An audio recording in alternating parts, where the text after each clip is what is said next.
Good morning, everyone. Thank you so much for joining us. I'm thrilled to have you here for our Shedding Light on the Dark World of Cyber Liability seminar. If you haven't already, please kindly mute your computer so we can hear the presenters. I would encourage you to send in questions via the chat box. I'll be checking those, and I'm happy to facilitate those over to Dwayne and Michelle.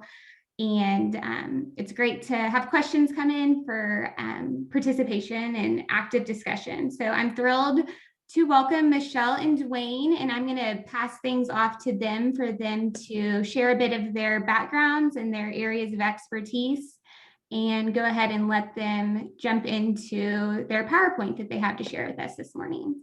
Thanks so much for joining us, Dwayne and Michelle. Yeah, thank you, Elizabeth. Appreciate everyone's time today, and let's jump on a quick hour call with you guys to go over cyber liability. My name is Dwayne Sochet. I'm with RT Specialty, and I've been with RT Specialty for almost 20 years now. And we've been working with Sanford & Tatum and Heritage Risk Management for close to 15 of that. So we've had a long-standing partnership with Heritage and Sanford & Tatum, and certainly appreciate that partnership and do all that we can for you guys. And I'm excited to bring in Coalition here today to discuss cyber liability. And what we want to go through is some of the trends that we're seeing in the marketplace, because it is a evolving marketplace right now. And then also what we're seeing from trends as well as claims. And then more importantly, how we can kind of tighten up our security controls and procedures as an insured to get you the best product out there to ensure that we don't have claims going forward. And what we've done is, I've been doing cyber liability for close to 20 years now. It was a very early product back in the early 2000s that took a long time and high premiums, but it's evolved over time. And what we do is we see any and all markets when it comes to cyber liability. So what we've done is we've teamed with Coalition, and that's through a process of vetting and seeing different products, whether it's the policy or the risk management services that are out there. And we've chosen Coalition as the best in class when it comes to the policy itself and then the risk management services that come with that. And we're going to get into it more here in a little bit. But I want to introduce Michelle McCardle with Coalition, and I will pass it on to her. Thank you, Dwayne. Good morning, everybody. I'm Michelle McCardle with Coalition. I'm based in Chicago, Illinois. I work for Coalition here in the Midwest, representing our company and working with brokers such as Dwayne and RT. I've been doing cyber liability for about the last 12, 13 years. I've been in the insurance industry for about 15 years, and I was a cyber underwriter for 10 years before joining Coalition. Coalition was a newer company in the space, and we have kind of coupled the cyber insurance product with a lot of security offerings and sort of an interesting take on how to underwrite and offer cyber in a much more innovative way. So Coalition, we're, like I said, we're a young company. We've been in business about 4 years, but we have grown rapidly. We finished last year at about 55 million in premium, starting from the ground up. And we started our company writing a lot of small companies, cyber liability for small organizations, because we know that small companies are targets, and they don't have a lot of times very sophisticated IT departments and budgets. And so we really wanted to help the small companies protect themselves against cyber threats. And we do so by offering a great insurance product, but also by offering lots of tools just to help these organizations, sort of improve their online security posture so they become less of a risk. Let's see, we are, we write up to 15 million in limits. We do cyber and tech E&O. And we are backed by, so we're an MGA, so that means that we're backed by our carrier partners, which are Swiss Re, which is the largest reinsurance company in the world, Lloyd's, and Argo Pro. Anything else you want me to hit on this slide, Dwayne? No, I would say also with that, I mean, premiums can range from, I mean, you write some accounts with Coalition that premiums can range from $1,000 all the way up to $100,000. So Coalition definitely has a broad appetite when it comes to cyber liability. But there are, you know, as you see on the slides, there are some classes that they can't entertain, but very easy to work with, very responsive. And we'll get into this and we'll show you some of the resources that we have as a broker that allow our clients to get quick responses, get optional quotes, and actually, more importantly, to get additional resources for when we have questions, we can be able to respond quickly to those needs of our clients.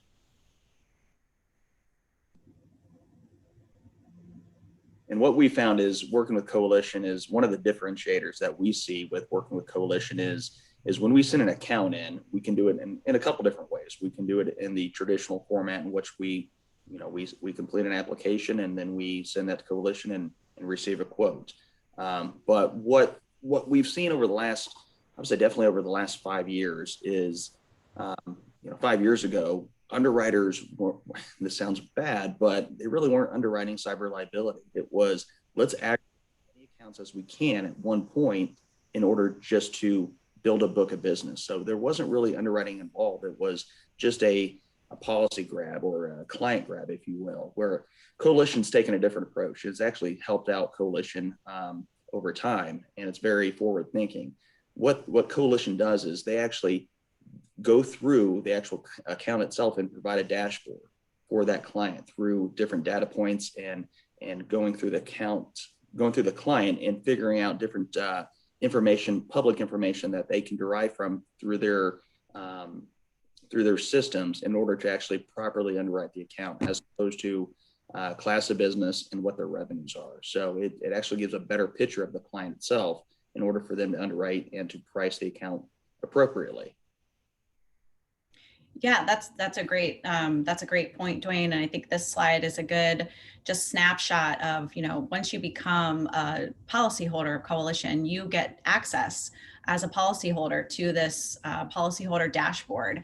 And it shows you in real time the online scan that we do. It shows sort of your score and how you rank with other Coalition policyholders.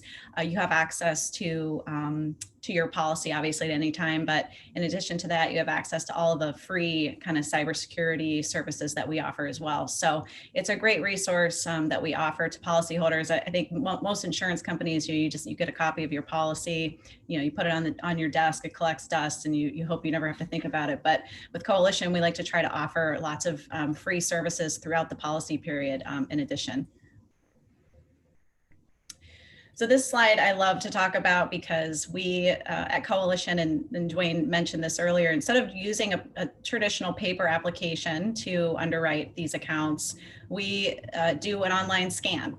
And so the way we do that is, it's hard to explain, but I think this analogy works really well. It's, you can't solve cyber crime just any more than you can solve, you're never going to be able to stop people from breaking into houses, for example. So this is a slide that it kind of talks about how we do our scan. We look at companies as an adversary would. So we look at, at the house, so to speak, as, as a person that's looking to break in. We don't actually break in. We don't actually penetrate the network or do anything intrusive. Everything that we do in our scan is already publicly facing on the internet. It's just we know how to find it. We search the dark web and look for everything that's associated with your company and your domain, and we pull it into a report. So we can tell, if windows are open, if doors are unlocked, so to speak. So we kind of scope your company from the outside in, and then we generate a report that shows you kind of just everything that we found. And so we know more about our insureds before we write your insurance policy. And so we can then, offer better coverage, translate that into premium savings, and then kind of tailor cybersecurity solutions towards your organization. And with that too, it's a nice feature to have, just knowing, you don't know what you don't know too sometimes. So when we do the report, or when Coalition does the reports, they'll find vulnerabilities that a client does not know about or that is unaware of, and Coalition will bring those to light. And so that'll bring certain issues or vulnerabilities to the forefront that you didn't know about, and that actually gives you the ability to fix and be a better insured down the road. And that way we can go back and requote, or we can just shore up those vulnerabilities. And that way you're a better risk overall as well. And that way you won't have to go through a claim process, hopefully, with the risk report that Coalition runs on your behalf, which is a super nice feature. And we've had clients that, we've presented this risk report to them, and they were not aware of the vulnerabilities. They go back, tighten those vulnerabilities up, or do that patch, and then it's a great selling tool, and it kind of brings everything out to light of what you don't know what you don't know. So these guys definitely are providing that for us. Yeah, that's a great point, Dwayne. And in addition to that, like we're never penalizing any of our insureds. We never say, look, we found these vulnerabilities. If you don't fix these, we're going to exclude coverage. That's never our intent. The intent really is to just help everybody, keep that bad day at bay. If we know things about your organization, we feel that we should just pass that back to you. As a free service, because if we can help everybody have a claim, then you save that bad day from happening, we save ourselves from paying a claim, and it kind of goes to our entire mission statement of solving cyber risk. Correct. Then within that, once you get through the binding process, you're going to have a great policy too. So through RT especially, we go through various policies and make sure that we have the new trends or the new claims that we're seeing, to make sure that we have sublimits or policies that provide solutions for those new exposures that are coming up on a daily basis. We keep in front of that, and so does Coalition. So they're a great partner with us in getting the services and the policies that we need to provide you guys as a client, in order to make sure that you're covered for when a claim arises as well. So we vetted through that with Coalition to give you the best in class policy out there. Another nice feature is Coalition does policy comparisons too. And they have, I would say, Michelle, probably 40 different policy comparisons that we can do in a point, Yeah. Which is, I'm an insurance guy, I'm not a tech guy, but it's a little too much information, but it's We're a lawyer, right? Like we have our lawyers, Yeah. that work on our claims team drafting these policy comparisons. Correct. So yeah, that's a great feature to show if you're with a different carrier right now, we can show you a policy comparison within seconds that shows you the differences in the coverages. So that's another nice feature to have.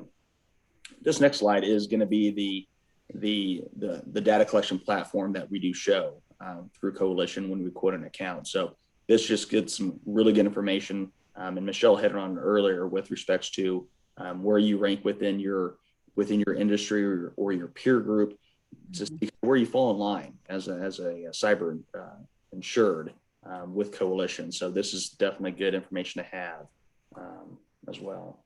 Because nobody is going to have a perfect score. If you have an online presence, you're going to have vulnerabilities. And we know that. And so we're more concerned with critical vulnerabilities that might be out there, to say like, this will imminently lead to you having a cyber incident. Let's try to get this fixed for you now. And so we do this scan with the initial underwriting process. But once you become a policyholder, we do this scan on your website and your domain in the background 24/7. And so we can in real time provide notifications for vulnerabilities that may pop up midterm as well. Yeah, and what happens is when you become a policyholder with Coalition, we're going to get a contact name and number with you guys, and a point of contact, if you will. And we write a lot of accounts with Coalition, so I get daily emails from Coalition saying, "Hey, sorry, Dwayne." Yeah, no, it happens. The law of large numbers, I think, or I hope.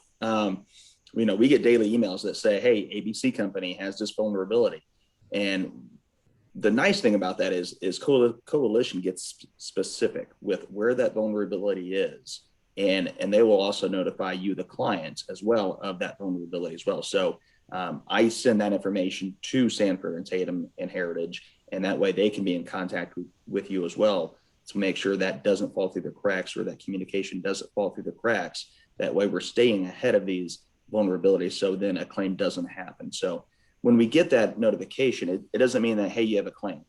It's, hey, here's the vulnerability that could fall into a claim. So let's go ahead and fix that vulnerability, on a proactive basis.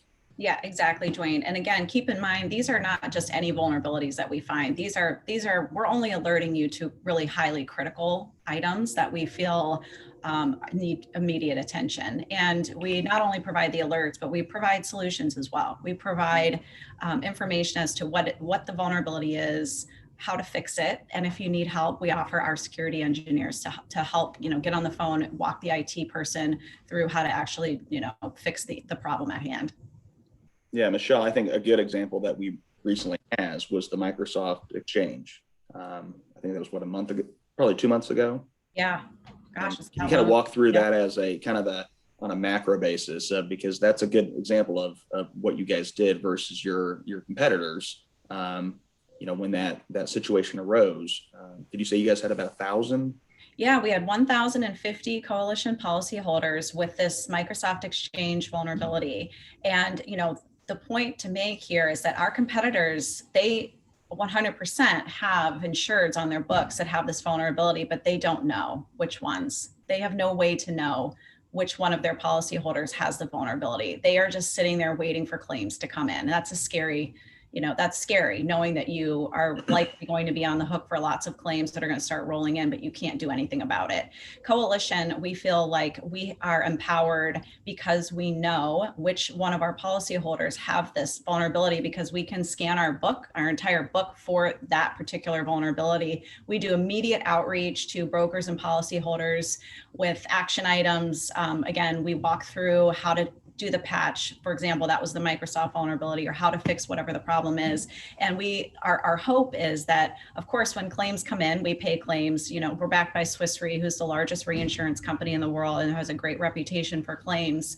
But we're trying to mitigate the damage. We're trying to help keep the claims from happening. We're helping our customers before they actually have that issue. And if they do have the issue, we're providing that insurance policy and that great claims handling as well. Yeah. So when that occurred, I mean, we got blitzed with emails, and so what we did was, at the time, was we reached out to our insureds and explained to them, here's what happened with Microsoft Exchange. Here's the way to make that patch. And so then what we would do is we get with our retail agents, who would then get with the insureds and make sure that patch was implemented. Then we would have Coalition do another scan to make sure that the patch was completed, and then that situation was taken care of. So that's a much better, that's a lot more proactive approach than we write, sorry, Michelle, but we write business with other cyber carriers, and we didn't hear anything. It was one of those, well, let's just wait and see if we get a claim, where that doesn't help us or help you as an insured. I like the Coalition approach of, let's get in front of this and let's make sure you don't have that claim, to where you don't have to deal with that hassle when it happens, because we think it could happen. So we much prefer the proactive approach with Coalition. And so we were able to get, I think of that, we had, I want to say 15 of our insureds that had that patch or needed that patch to be implemented. And so with the help of Coalition, we were able to get that done with our insured. So it's a great example of a good success story of, at the time it was some work, but we got it done and made our insureds more protected. And Dwayne, we don't have any claims from the Microsoft Exchange on any of your accounts that I'm aware of. I think we were able to successfully mitigate all of that entire situation. Well, that's just a good broker right there. That is a great broker right there. All right. And then one of the nice things with Coalition too is, we talked about the daily searches that Coalition does on their entire books and as you as an insured, but also too is free risk assessment tools that are available to you as well. And we have some clients that use this, and then we have some clients that don't. So it's totally at your discretion. it is nice to have, but it's one of those things we try to get our clients to use these when they have the ability to. So. Yeah, so this, this slide is just kind of a snapshot of all of the free cybersecurity services that we offer. And again, it's available through the policyholder dashboard.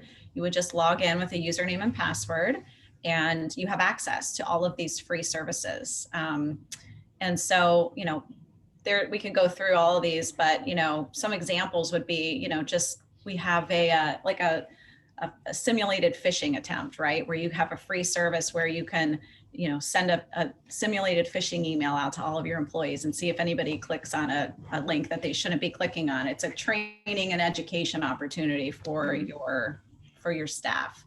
Ransomware prevention tools. I mean, we know that ransomware has become a really big vector for threat actors lately. There's just lots of different, your computer system runs on all kinds of different software programs all the time. If something needs an update, like I know we probably all have iPhones now where you see every now and again, like, oh, you need an update on your phone. If you don't do the updates, similar thing for the software that your computer is running on, those patches that need to be made, you're opening up your system to vulnerabilities. And so we offer lots of free services to try to help people become, safer and more secure.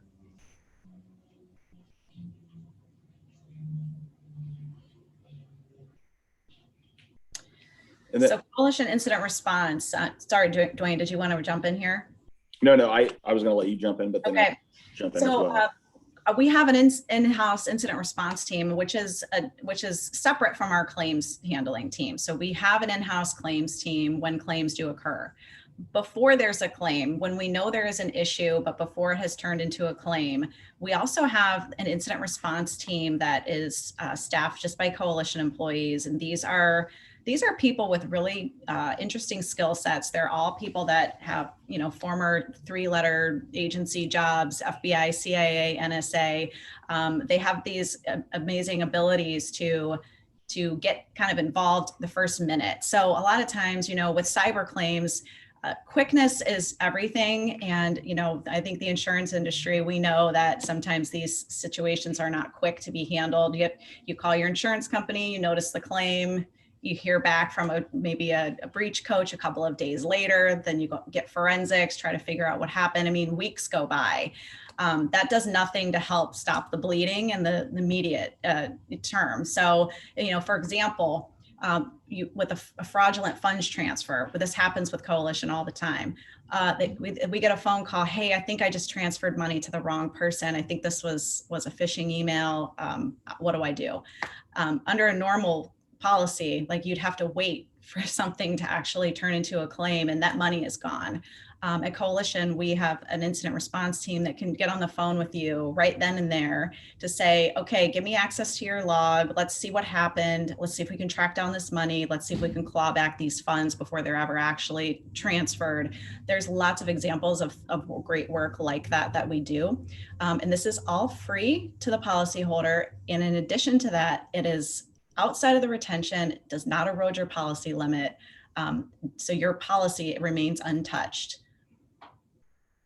Correct, and that's pretty rare in the cyber marketplace. The ability for Coalition's incident response team to come in and try to mitigate the situation themselves is key. And like Michelle said, time is of the essence in these matters.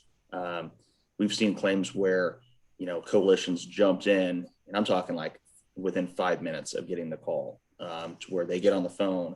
I've seen one where we figured out that the information that was compromised was backed up. And so then the bad actor was asking for ransom, and we said, no, we're good. We have it backed up. And so claim went away. So bad actor had the info, but he wasn't able to hold us ransom on it because we had that information backed up.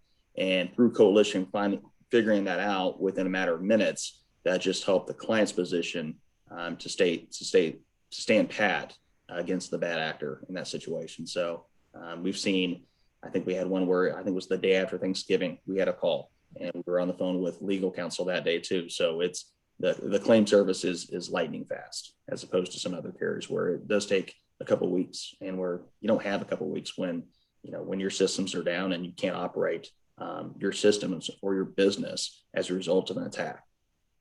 That's when they like to attack, right? Like to your point, Yeah. the day after Thanksgiving, no one's in the office.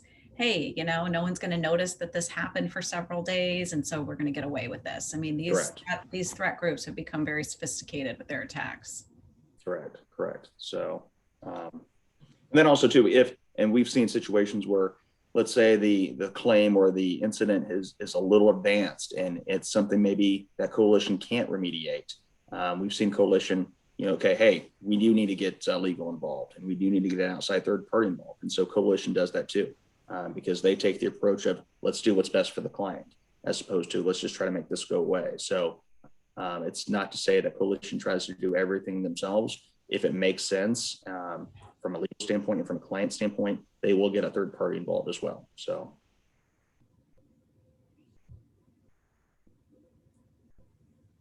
And now we're going to kind of get into what we're seeing, from a claims standpoint as well. So, obviously frequency, coalition, because of that, and the steps that they have taken in order to remediate those claims, their frequency is way down below the market standard.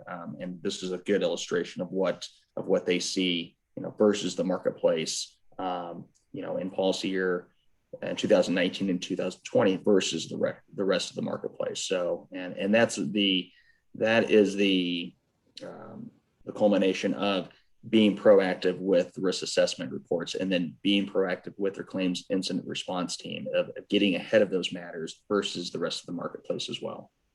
I mean, obviously this is a positive thing for coalition, but it's also a really good thing for our broker partners and for our policyholders, right? Because, we're non-renewing accounts less frequently. We're not making book-wide rate increases that other carriers are having to do. We're able to look at things on an account by account basis, and we're passing along premium savings to our customers because if our loss ratio is lower, we are able to pass that back to our customers. Mm-hmm.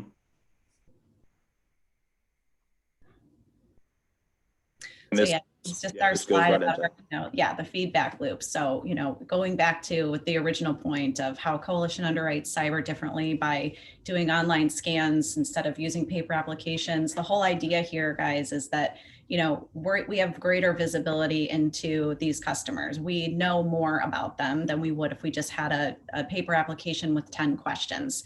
And so because we know more, we feel like that translates into broader coverage, better premiums, better services that we're able to offer. And so it just kind of goes back all around in a loop and in a positive way for not only for coalition, but for our broker partners and our insureds alike. I would agree. And now we're going to get into some, trends of claims that we're seeing. We see claims on a daily basis, within the cyber segment. And that's one of the preemptive reasons why, the market is changing on a daily basis, it seems like. But we just wanted to touch on 3 types of claims that we see that are being more prevalent out there with our insureds. And the size and the severity and the frequency of these is changing as well. But the first one is ransomware. And this is, I would say, Michelle, tell me if I'm wrong, but I would say this is one of the more prevalent types of claims that we're seeing. Or at least that I've seen on a. Yeah, ransomware definitely probably the top area of claims happening at the moment. Basically, however these bad actors can install ransomware on your computer, it's all of a sudden you log in, you don't have access to anything, it's all encrypted, or you have no access, and all of a sudden you get a note that says, hey, give me this ransom and I'll unencrypt all of your data. And I think, Dwayne, you hit on something earlier where you said, well, if you have proper backups, then, it doesn't matter if all of your information is lost or encrypted or, whatever happens to it, because it's all backed up. And so I don't need to pay you ransom because I have all of my information on backup tapes. So there's just lots of things like that, we try to help our insureds prevent ransomware claims from happening, or prevent you from having to pay a ransom, right? If you do get hit by some ransomware. So this has been a huge claims point for us in the past 12 months, and it's continuing through this year as well. Yeah, and I'm going to go back here a little bit. Michelle hit on, with some sort of a phishing attack and being able to get into your systems. So what the bad actor will do is they will do a phishing expedition basically and try to get you or one of your employees to click on a link, and that gives them access to your system.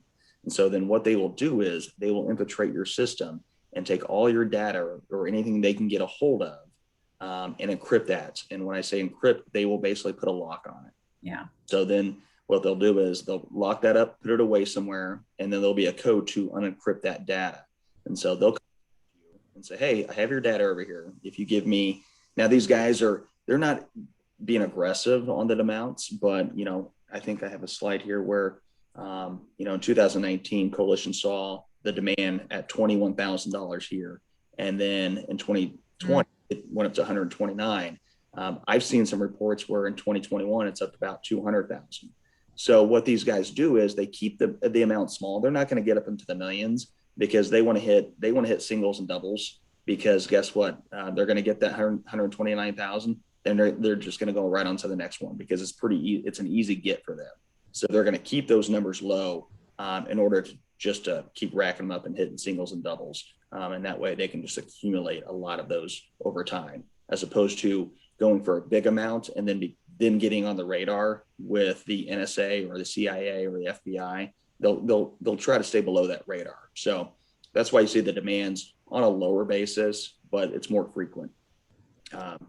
So then what they'll do is, and you think, hey, what happens if we pay the demand? Are they going to give us the encryption code? And typically these guys stay, they're good with their word. They will give you the code to get the data back, because if they don't, then they'll get a reputation of not being compliant with, the people that they're negotiating with. So then they'll never get their demand, because they'll be like, oh, these guys do not give the code back, so don't give them the money anyway.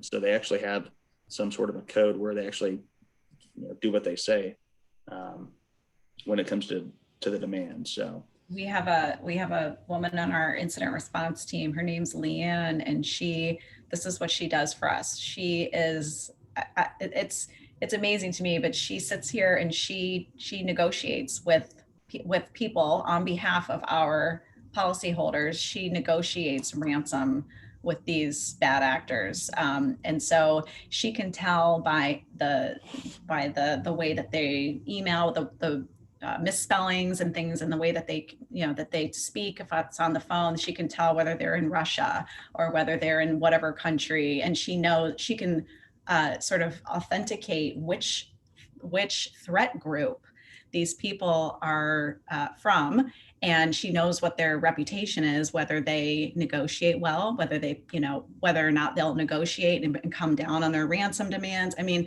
this stuff gets really intricate and really, really interesting. And we have, people at Coalition that are really sophisticated in these matters. And again, we're here. These are all services we offer that are for free for our policyholders that never hit your retention, never hit your policy limit. And it's a really, really fun stories to share. Correct. The next, wave of claims that we've seen is funds transfer fraud. And this can take, people call this social engineering, cybercrime, or funds transfer fraud. So this is a prevalent claim that we've seen over the last probably 10 years that's really come to light. And here's a good case study that Coalition provides. Again, it's the same way. It's going to be through an email through an employee that they're going to target to get in or infiltrate our clients. Yeah, so this is a real claim example that I love to talk about this. And funds transfer fraud happens a lot, to Dwayne's point. And the way we handle funds transfer fraud, when we get the phone call, right? Our incident response team has to get the phone call to be notified that something's happened, but we have a 97% success rate at clawing back fraudulently transferred funds, which is just, obviously a huge success. Here's an example of, April 8th, we get, this or insured, they get this email with wire instructions, right? Well, it's a bad actor. It's a spoofed email. They send the money. It happens to be $1.3 million. They sent this money through in a wire transfer. A few days later, they called us and said, I think we just got spoofed. I think this money actually didn't go. It didn't go through to where we thought it went. We're worried. Can you help us? So within 5 minutes of getting this call, and literally within minutes, I mean, we have our incident response people talking to the insured, getting information, trying to figure out, okay, tell us exactly what happened here. We were able to, then a week later, we were able to successfully recover almost the entire $1.3 million, except for I think $500. Our CEO just wrote them a check for it, just because we wanted to tell the story that we were able to get 100% of the money back for them. But this is a great story of, we're not paying you back this money that you lost. We're keeping it from happening. Like, we're keeping the event from happening. And so we're doing this just with our security engineers and our incident response team that works for Coalition. And again, this is all happening outside of the retention and outside of the policy limit. Correct. Thank you. Thank you for that. And this also shows too with what Michelle talked about, percentage recovered by Coalition. She said, it's a 97% clawback rate, which is great. So that's another claim example of what we see out there in the marketplace. So, Right. so you can see here with compared to how they're recovering on a much better basis. Mm-hmm. Yeah, and we're improving all the time too. So we're learning things, every year that goes by, and every new kind of claim scenario that we have, we're learning how to do these things better too. I think this slide is showing that. Yep. And then the last one is business email compromise.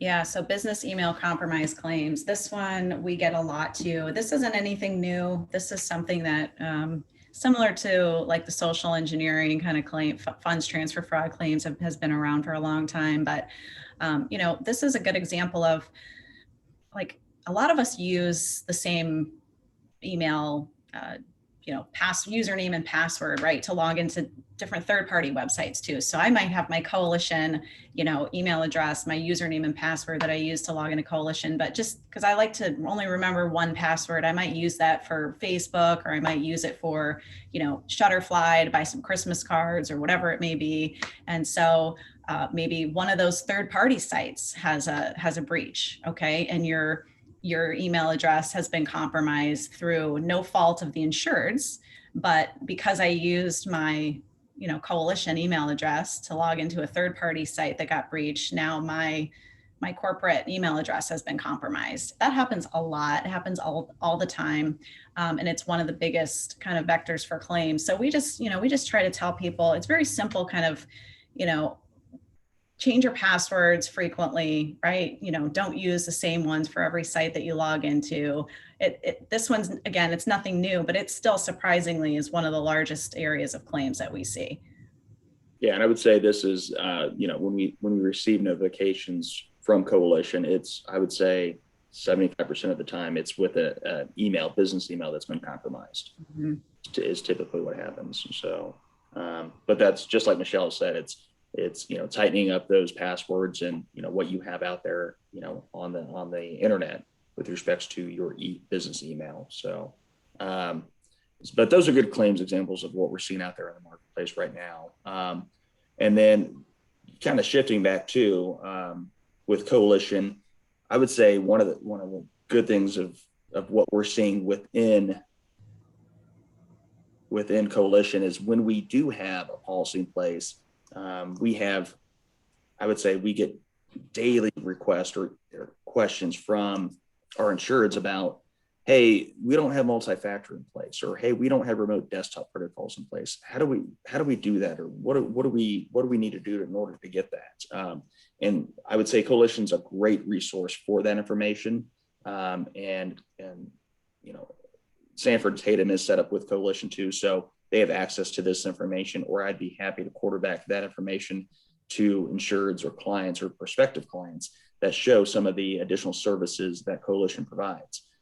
This gives you a real good in-depth look behind the curtain, if you will, with respects to what is multi-factor I can't say the word, but MFA as we're calling it now. And so what Coalition does is they'll do articles that explain kind of in layman's terms, what does it mean by this, or what do we need to do to get in place in order to have this in place. So Coalition provides this, and we get daily emails on what is multi-factor, what is remote desktop. And so through Coalition, we can provide that to our clients to educate them more. So it's really good. It's a good tool for our clients to use. What I would, and Coalition actually does a good job with their risk management team of helping insureds implement this. But I will warn, Coalition's not a outsourced IT provider. We still need to get those providers in place, but Coalition can act as a conduit to help get those protocols in place, or at least be able to know what do we need to have in place in order to be properly insured or properly protected, which is half the battle sometimes. Yeah. And, Joanne, that's such a good point. I think it's just, best practices, because like we said earlier in the call, if you have an online presence, you have vulnerabilities. You're never going to be able to fully and 100% protect yourself from a cyber claim. And, why do we provide all this stuff? Well, Coalition writes a lot of small businesses, middle-sized businesses that don't necessarily at times have sophisticated IT departments or large IT budgets, and we want to try to just provide a resource base, provide some education. These are a lot of times very simple, easy, things that insureds can do to protect themselves greatly from having that bad day. And it doesn't cost a lot of money. In a lot of cases, it's just having the right knowledge and having a little bit of education.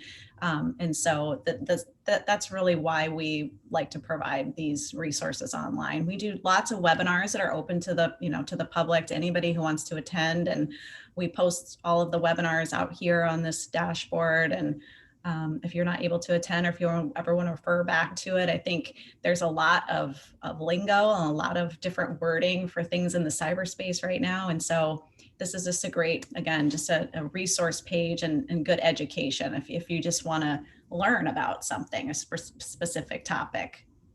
Yeah, and for those, with Heritage, I mean, if you have a client that, hey, why do I need cyber? If you go here, this is a good cyber 101 that you can show to a client and kind of educate them on the product itself. And even more so if you're within here and let's say you get down to multi-factor.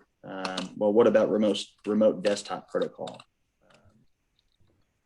I can just do a search, and then here's everything about remote desktop protocol, which was very important a year ago when when the majority of the workforce was going back, was going to remote. But it's still good to have in place, and if you have it already done as a client, it's something to definitely look into and make sure that any type of remote desktop is properly vetted. So there's just really good articles in here, and I would say our clients don't use this enough. So it's something, but we get the question on it. So these are really resources that Coalition provides. In addition to all of these, articles and sort of webinars, I mean, we offer things like benchmarking tools as well. Like if I'm a healthcare organization in this specific revenue band, like what kind of limits are my peers purchasing? If I had a claim, what might it cost me? And we do kind of things like, kind of claims calculator, the benchmarking tools. It helps our broker partners as well, sometimes just in selling, not only just kind of proving to insureds that they do need to buy the cyber insurance, that they actually have the exposure. But if you're going to purchase the insurance, what's an appropriate limit for me to purchase? If I had a claim tomorrow, what might the cost be? And so it talks about specific industries have different kinds of claims, right? So we've tried to organize this in such a way that it just really is a helpful tool for our broker partners.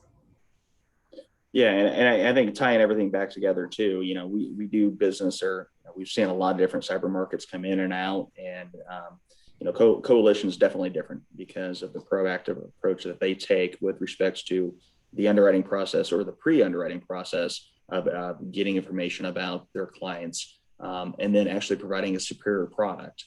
But then on the back end, providing those risk management services as well as the the scanning of their entire book of business and your clients to look for vulnerabilities and then be active and proactive to point those out. That way your clients don't get that claim down the road. Hopefully they don't get that claim and then have to go through the claims process. So hopefully we're vetting that early on to where we mitigate future claims from occurring.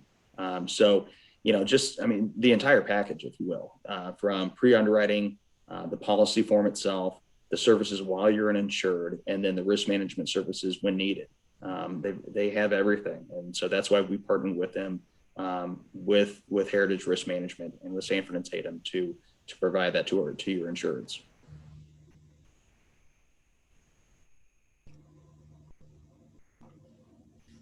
Elizabeth, I know.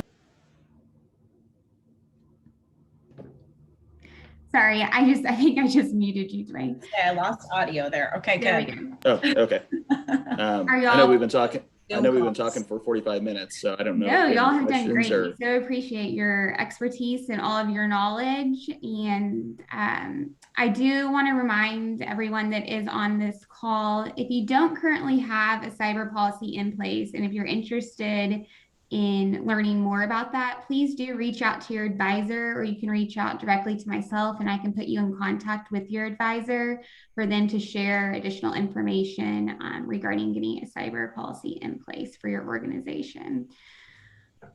I'll open it up for questions. You can always send them via chat, or you can ask them directly by unmuting yourself. I will be sharing this recording and the information that was shared in a follow-up email. So please be on the lookout for that from me, and you can share that internally with anyone in your organization that was unable to attend live with us today. Not getting any questions. So that just means y'all did a fantastic job presenting. But if I do get any questions, I'll forward those to Dwayne and Michelle, and I can always send those as well in the follow-up email. But Dwayne and Michelle, we so appreciate your time this morning, and I hope everyone has a wonderful afternoon. Thanks. Thank you. Thank you for the opportunity. I appreciate it. Bye. Thank you.